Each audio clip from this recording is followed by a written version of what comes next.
বৈষম্য দেখা দিবে, উত্তরোত্তর বৈষম্যের মাত্রা বাড়তেই থাকবে।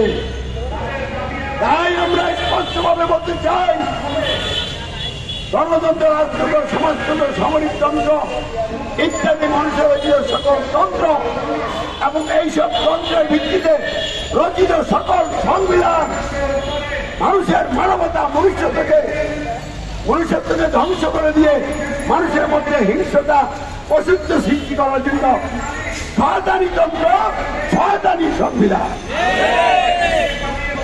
এই ৫৩ বছরে বাংলাদেশে যে সংবিধান প্রতিষ্ঠিত, এই সংবিধানকে বিভিন্ন সময়ে ক্ষমতাসীনরা তাদের মতো করে সংস্কার করেছেন, কিন্তু মানুষের সার্বভৌমত্বের কর্তৃত্বের বিরুদ্ধে তারা বিদ্রোহ করেন নাই। সংবিধান সংশোধন হয়েছে, সংস্কার হয়েছে, কিন্তু মানুষের সার্বভৌমত্বের কর্তৃত্বের কোন পরিবর্তন হয় নাই। বর্তমানে যে সংবিধান বাংলাদেশে আছে, এই সংবিধানকে সংস্কার করার দরকার নাই, এই জন্য অন্তর্বর্তীকালীন সরকারকে উদাত্ত আহ্বান জানাচ্ছি, আর সংবিধানকে সংস্কার করার দরকার নাই। এই সংবিধানকে আপনারা পরিত্যাগ করুন, এই সংবিধানকে একদম বঙ্গোপসাগরে ফেলে দেন। এই সংবিধান দিয়ে আর রাষ্ট্র পরিচালনা করা হোক আমরা চাই না, এদেশের মানুষ চায় না, ছাত্র বন্ধুরা চায় না, কোন দল চায় না। এই জন্যই তারা বুঝতে না পারার কারণে সংবিধান সংস্কারের কথা বলছেন।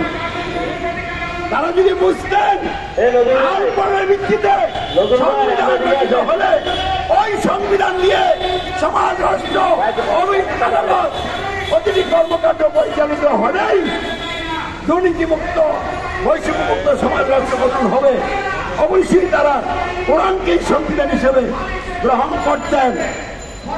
তাই আমরা সরকার, প্রশাসন, জ্ঞানবাদী সকলকে গণতন্ত্রের বিরুদ্ধে, গণতান্ত্রিক সংবিধানের বিরুদ্ধে বিদ্রোহ করার জন্য উদাত্ত আহ্বান জানাচ্ছি এবং আল কোরআনকে সংবিধান হিসেবে গ্রহণ করে এই আল কোরআনের আইন বিধান দিয়ে সকল ধর্মের লোকদেরকে যার যার ধর্মবর্ণের সুযোগ দিয়ে, অধিকার দিয়ে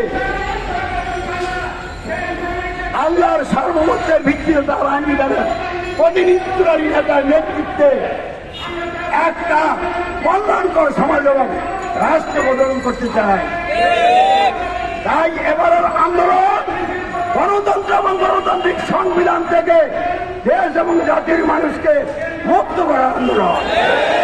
আমরা যদি বাংলাদেশে গণতান্ত্রিক সংবিধান থেকে লোকদেরকে মুক্ত করে আল কোরআনের ভিত্তিতে সংবিধান তৈরি করে, গঠন করে সমাজ এবং রাষ্ট্রকে গঠন করতে পারি, তাহলে প্রতিবেশী রাষ্ট্র ইন্ডিয়া এবং সারা পৃথিবীর প্রতিটি রাষ্ট্রের সরকারকে আমরা আহ্বান জানাবো, তোমরা এই শিরকি কুফরি মতবাদ, গণতন্ত্র, রাজতন্ত্র, সমাজতন্ত্র, সামরিকতন্ত্র ত্যাগ করো, ভুয়াপাতির সংবিধান ত্যাগ করো, কোরআনের পথে আসো, দুনিয়ার কল্যাণ শান্তি লাভ করো, আগামী জাহান্নামকে মুক্তির পথে এগিয়ে চলো।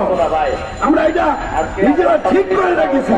ইনশাআল্লাহ বাংলাদেশে যদি আল কোরআনকে আমরা সংবিধান হিসেবে গ্রহণ করে আল কোরআনের আইনের ভিত্তিতে কল্যাণকর সমাজ, রাষ্ট্র আল্লাহর বিশেষ সাহায্যে প্রতিষ্ঠা করতে পারি, তাহলে ইনশাআল্লাহ সারা পৃথিবীর মানুষ বুঝতে পারবে কল্যাণ কোথায়, মুক্তি কোথায়। বন্ধুরা আমার, আমি অল্প সময়ের মধ্যে